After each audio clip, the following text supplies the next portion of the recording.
Epilepsy is one of the commonest diseases of the brain.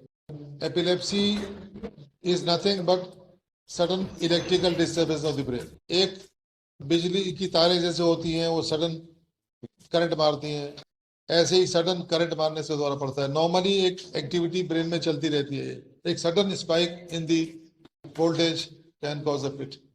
अगर इस simple भाषा में कहूं, it's a transient electrical disturbance of the brain. Suddenly आती है, अटैक पड़ा, मरीज बेहोश हो गया. जैसे हाई वोल्टेज में बल्ब फ्यूज हो गया, ऐसे हाई वोल्टेज होती है ब्रेन फ्यूज हो जाता है. इसी को दौरा बोलते हैं. ये कोई ऊपरी बीमारी नहीं है, सीरियस बीमारी है. अगर इसका इलाज किया जाए तो 70 से 80% मरीज बहुत अच्छे तरीके से ठीक हो जाते हैं. 10 से 20% मरीज आर डिफिकल्ट टू कंट्रोल. उसके लिए मल्टीपल ड्रग्स देनी पड़ती हैं, नई नई दवाई देनी पड़ती हैं. और ज्यादातर अगर देखा जाए हाई इंसिडेंस या तो अर्ली एज में है. बच्चा 1 साल का, 6 महीने का, 2 साल का बच्चा सिर्फ पैदा होने से विद इन 2 ईयर्स दौरे की संभावना काफी होती है. या लेट एज में 70 साल के बाद संभावना कम होती है. वैसे तो किसी भी उम्र में दौरा पड़ सकता है. Any as patient can be affected. कारण सिंपली बताया कि electrical disturbance of the brain, जिसको दौरा बोलते हैं.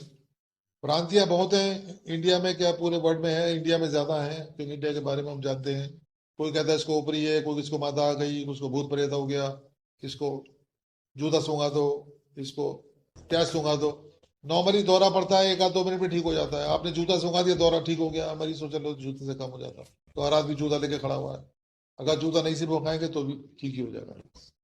ज्यादातर मरीज 1-आध दौरा पड़ के ठीक हो जाते हैं. अगर ये मरीज सीरियल दौरे पड़ने लगे, एक पड़ गया, फिर पड़ गया, फिर पड़ गया, फिर पड़ गया, what we call serial fits या स्टेटस एपिलेप्टिकस, ऐसे मरीजों को जान को खतरा हो जाता है. एंड 20-25% मरीज मर जाता है.